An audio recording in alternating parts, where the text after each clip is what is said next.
Hey, good evening. Welcome back to our live stream. We are in day, let's see, gosh, what is this? Day three. Day three of the pre-30 auction.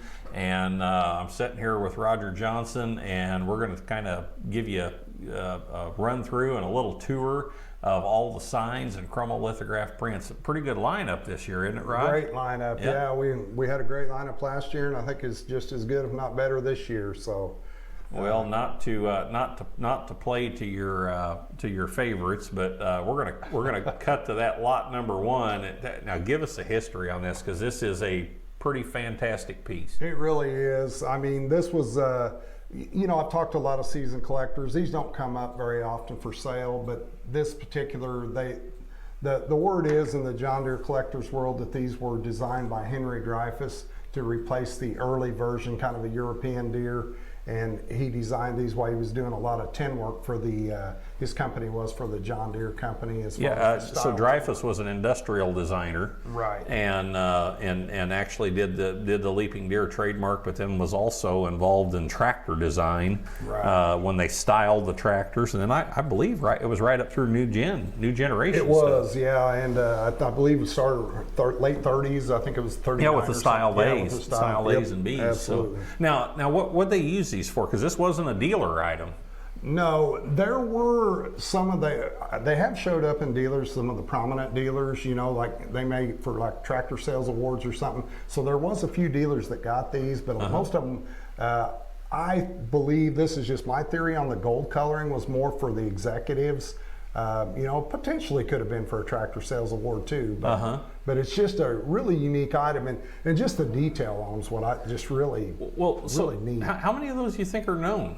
I mean, you know, that is a good question, actually, Kurt. Because this is the first one we've ever sold. It's the first one we've ever sold, and I've never had a chance to buy one. And they said, you know, like the other copper ones, they were like 10 or 12 of those only produced for the branch houses. So I'm guessing in that, you know, in that range there somewhere, because there couldn't have been a lot of them out there. Well, I'll tell you what, if you got a John Deere collection, and even just a good farm memorabilia collection, that's going to be a centerpiece. That's a centerpiece. I mean, I can just see all your tractors lined up, and that thing sitting in the center of them.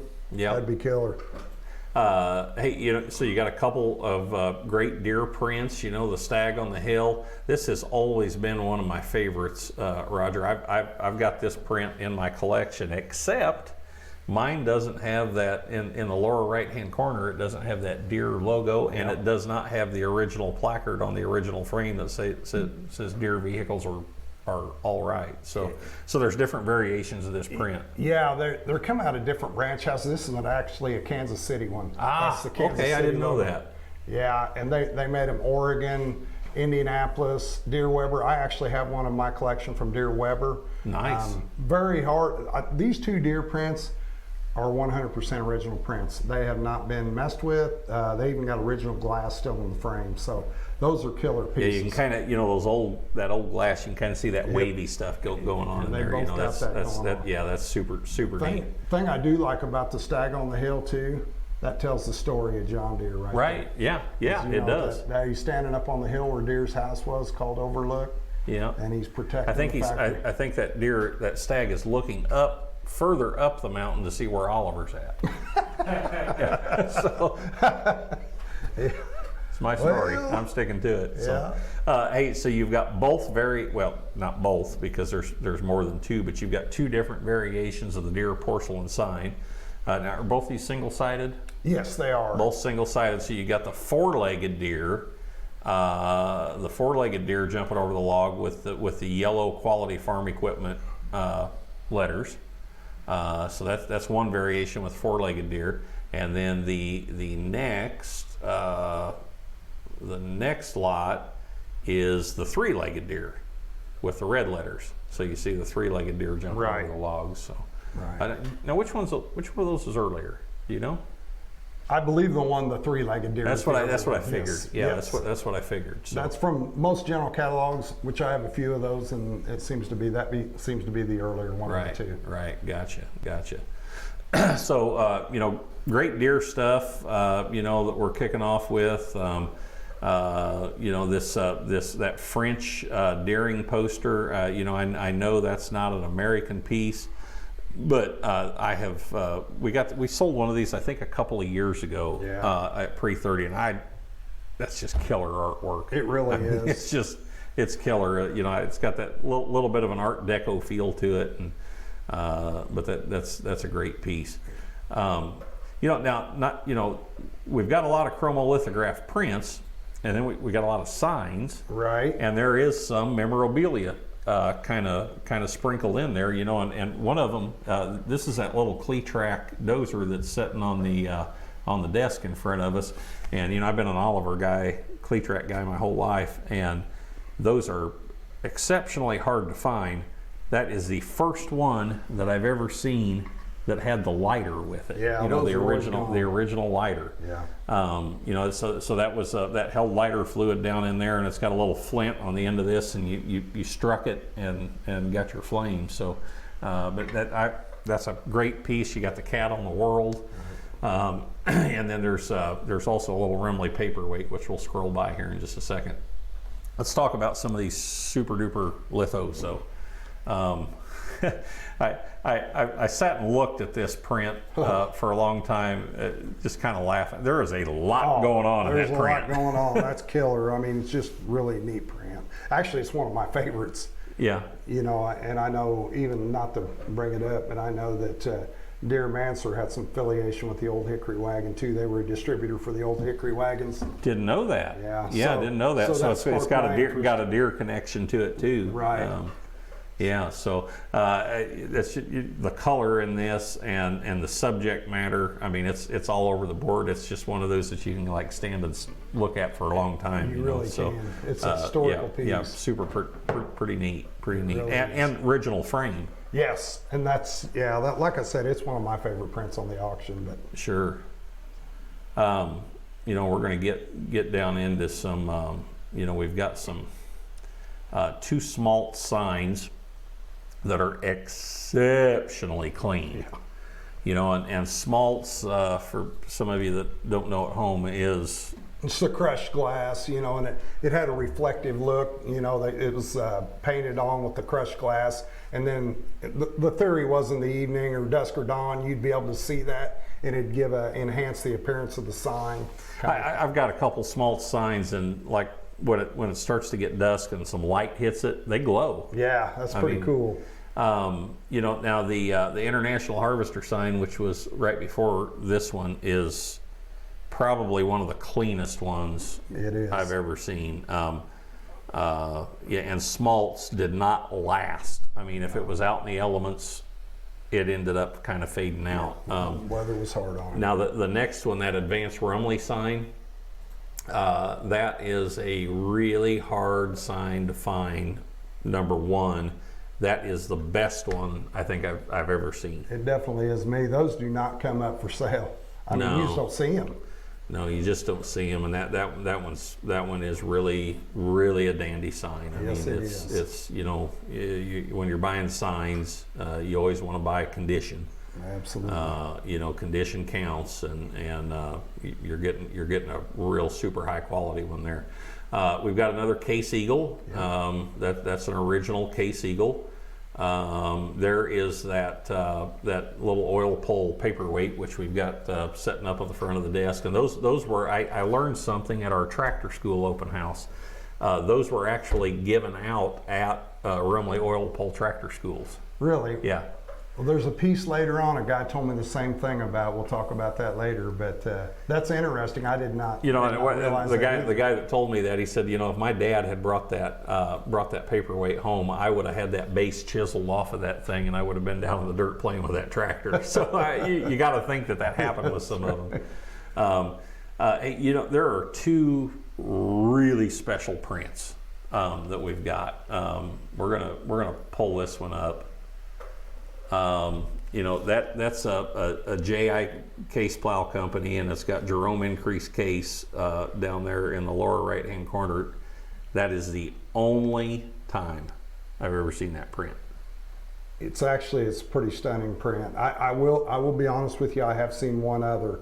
Okay. And it was in a collection that I've done recently, but they wouldn't let it go. Their dad was in his 90s, and that was something they hung on to. Yeah, so. yeah. But yeah, that's the second one I've seen. So that is I mean, the color on this thing. I mean, check that out. Yeah. I mean, it just jumps out at you, and what you're seeing on your screen on your computer pales in comparison to the real print. It really does. I mean, it just pops out at you. Yeah. And like I said, that's probably, well, without a doubt, the best one I've seen, condition-wise. Yeah. It's just beautiful. Yeah, it is. It is. It's absolutely beautiful.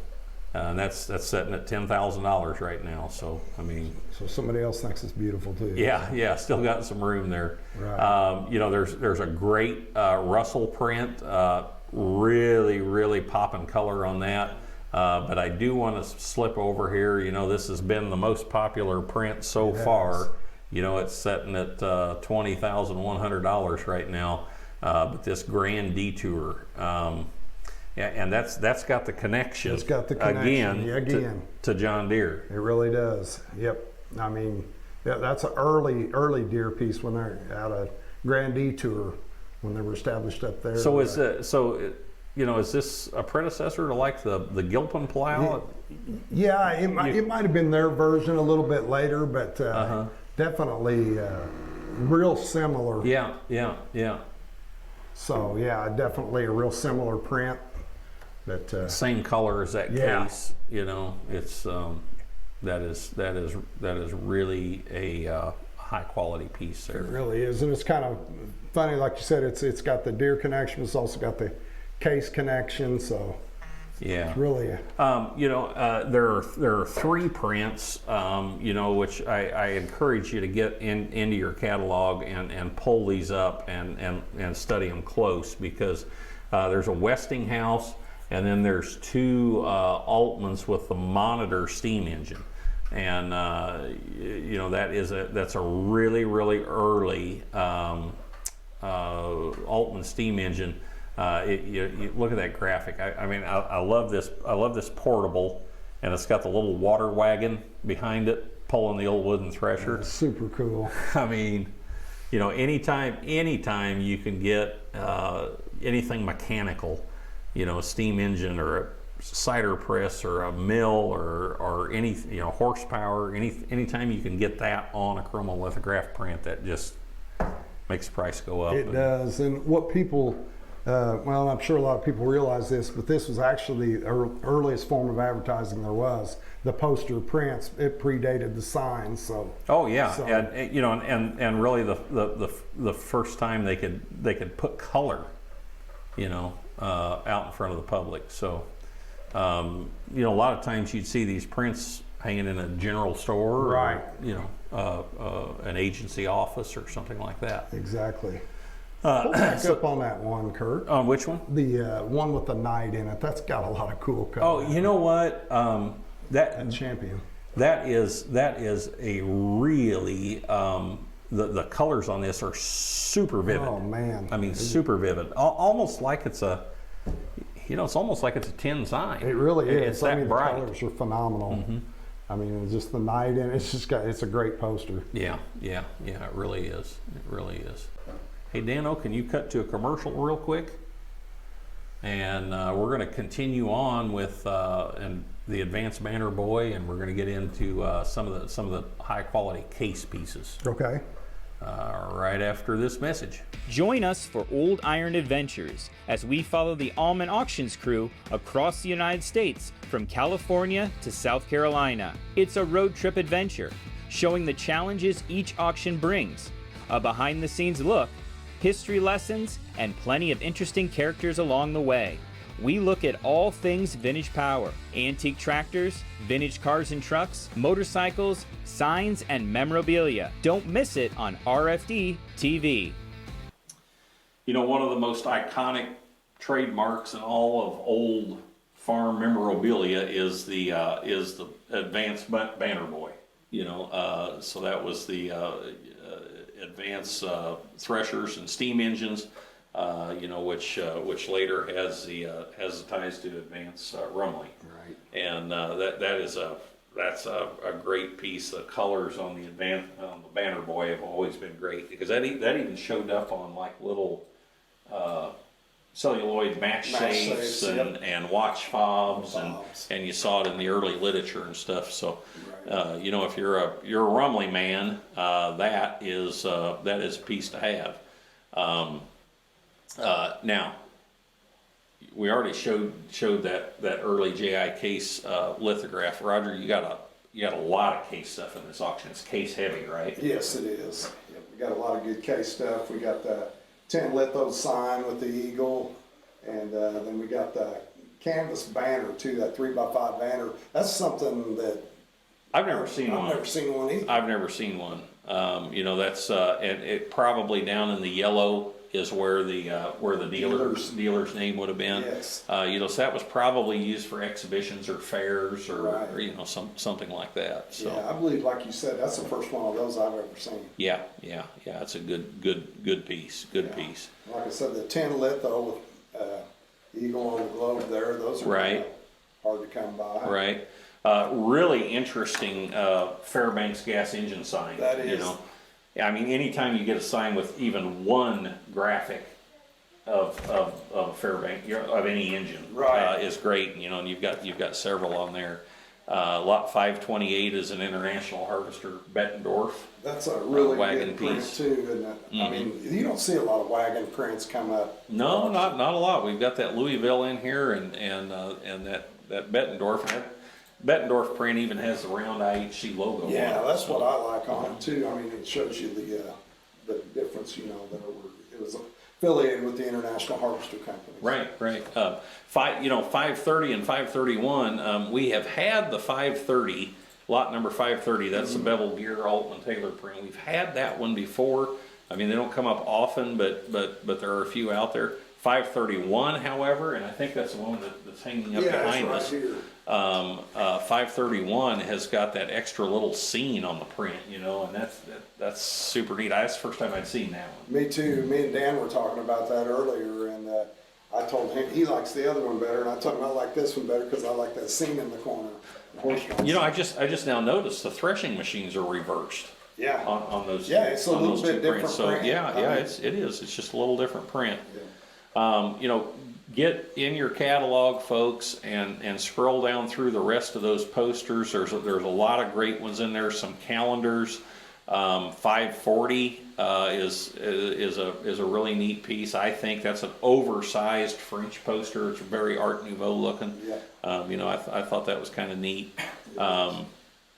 So anyhow, let's continue to scroll down here. And we're going to get into the 10 signs. Now, a lot of these are out of the Powers collection. You know, we've got a lot 550 on the neon case. That's a double-sided horizontal. Lot 552 is that green smaltz, that 10 green smaltz sign. 553 is actually a pretty tough sign to find because it's a flange. Flange sign. Yep. Yeah. Pretty nice too. Oh, yeah, it is. It's exceptional. But if you want to talk about nice, 555. Yeah, that's killer. I mean, it's got the rack, and, you know, where you hung up everything at the dealership. I believe the tag's still on that hanger. The shipping tag is still hanging from the hanger. Yeah. You know, so that IH service sign, it's double-sided. Yeah. And super nice and super clean. Great piece. I do want to point out lot 560. Let's take a look at that. I'm familiar with this sign because why? I mean, because it's Oliver. But these are real hard to find. Those actually came out in 1937 whenever they styled the 70 Oliver. So you can see there's a styled 70 on there, but then they still have the unstyled tractors on there for the 80. That's a chromolithograph 10 sign, and those were actually printed in Germany. I've got one in my collection, and it's still got the stamp made in Germany on the back, those are real hard to find, and the paint layer on those signs is so exceptionally thin that if it had ever been put outside and it got a little rust started, you know, underneath that paint, it was Just didn't hold up. gone. So I mean that's why they're so hard to find. You know. It's I don't believe I've ever sold one before. So, Yeah. Since I've been here. Yeah. So they've I don't know how many of those are out there, but I would say I've collected Oliver for 25 or 30 years, and I would say there's probably less than 20. Yeah. That's That just sounds reasonable. just a tough sign to find. Let's flip back through that catalog here because there is a lot of other great signs. And we get off the ag subject just a little bit. There's a Buick service sign, some gas and oil signs, just kind of some general things, and then Roger, we get down into some more prints, and where do these prints come from? Those come from the Snockenberg collection. Yeah, and Dave still has quite a bit of literature and a few prints left. So this is kind of finishing up the majority of his prints here. And he still has some good prints there. I mean, you put a frame around these, they're going to look awesome too. He's got a lot of horse-drawn stuff. He does. Yeah, he was big into early horse-drawn. He really was. But there's a few early steam pieces in there. But like you said, you throw a frame on those, and you're going to have a nice print to hang on your wall. Right. Both American and French, and there's some calendars and stuff. So it's going to be a great auction. It will be. And Roger, after on Sunday, I believe we've got literature. Is that right? Right. Yeah, ending at 6 p.m. Sunday night it starts closing. Be a staggered closing, 20 lots ending every 5 minutes, but starts closing at 6 p.m. on Sunday night, which is the 24th.